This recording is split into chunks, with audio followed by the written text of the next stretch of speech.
കാടായി മാറിയ കരിമ്പുഴ പുഴ. ഈ പുഴ കഥാവശേഷമാകുമോ? കാടുകയറി നശിച്ച് വിസ്മൃതിയിലേക്ക് അടുക്കുകയാണ് ഒരു പുഴ കൂടി.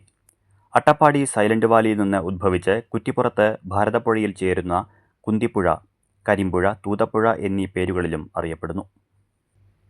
നിളയുടെ പ്രധാന കൈവഴികളിൽ ഒന്നാണ് എത്ര കഠിനമായ വേനലിലും നിലയ്ക്കാതെ ഒഴുകുന്ന ഈ പുഴ. 2018-19 വർഷങ്ങളിലെ പ്രളയത്തിനു ശേഷം കരിമ്പുഴ പഞ്ചായത്തിൽ ഉൾപ്പെടുന്ന കരിപ്പമണ്ണ, മുണ്ടോർശിക്കടവ്, മുണ്ട, പരപ്പ്, പൊണ്ണൻകല്ല്, മുതലമൂർഖൻ കടവ്, കുന്നത്ര, പുന്നടി എന്നീ ഭാഗങ്ങളിലെല്ലാം വലിയ മൺതിട്ടകൾ രൂപപ്പെട്ടു. ഇവിടങ്ങളിലെല്ലാം വൻ മരങ്ങളും പുൽക്കാടുകളും നിറഞ്ഞ് പുഴയുടെ സ്വാഭാവികമായ ഒഴുക്ക് നിലച്ച അവസ്ഥയാണ്. ഒഴുക്കിന് തടസ്സമായി വളർന്ന കാട് മഴക്കാലത്ത് പരിസര പ്രദേശങ്ങൾക്ക് പ്രളയ ഭീഷണിയുമാണ്.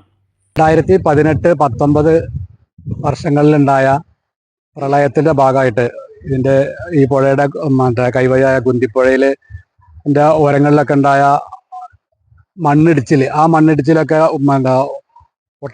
ഒരുപാട് മണ്ണ് ഇവിടെ വന്ന് മൺതിട്ടകളായി, വലിയ തിട്ടകളായി രൂപപ്പെട്ടു, ഒഴുകിയെത്തിയിട്ട് വലിയ തിട്ടകളായി രൂപപ്പെട്ടു. ആ രൂപപ്പെട്ട തിട്ടകളിലാണ് പിന്നീട് ഒരുതരം പുൽക്കാടുകളും അതേപോലെ തന്നെ പാഴ്മരങ്ങളൊക്കെ വന്നുകൂടി പുഴയുടെ സ്വാഭാവിക ഒഴുക്ക് തടസ്സപ്പെടുത്തുന്ന രീതിയിൽ ആയി വളർന്നത്. കൂടാതെ ശുദ്ധജല മത്സ്യങ്ങളിൽ പല ഇനങ്ങളും ആവാസ വ്യവസ്ഥയിൽ വന്ന മാറ്റം കാരണം വംശനാശ ഭീഷണിയും നേരിടുന്നു. നിരവധി കുടിവെള്ള പദ്ധതികളുടെയും കാർഷിക ആവശ്യങ്ങൾക്കുള്ള ജലസേചന പദ്ധതികളുടെയും സ്രോതസ്സായ ഈ പുഴയെ നാശത്തിലേക്ക് പോകാതെ സംരക്ഷിക്കാനുള്ള ഇടപെടലുകൾ അധികാരികളുടെ ഭാഗത്തു നിന്നും ഉണ്ടാകണമെന്നാണ് നാട്ടുകാരുടെ ആവശ്യം.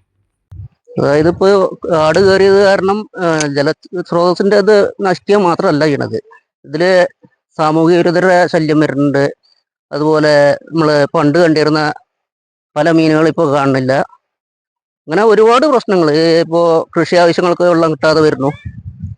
പിന്നെ ഇതിലൂടെ നടന്നു പോയിരുന്നാണ്, അതൊന്നും ഇപ്പം ഇല്ലാതെ ഉണ്ടായി. അങ്ങനെയുള്ള പല പ്രശ്നങ്ങളും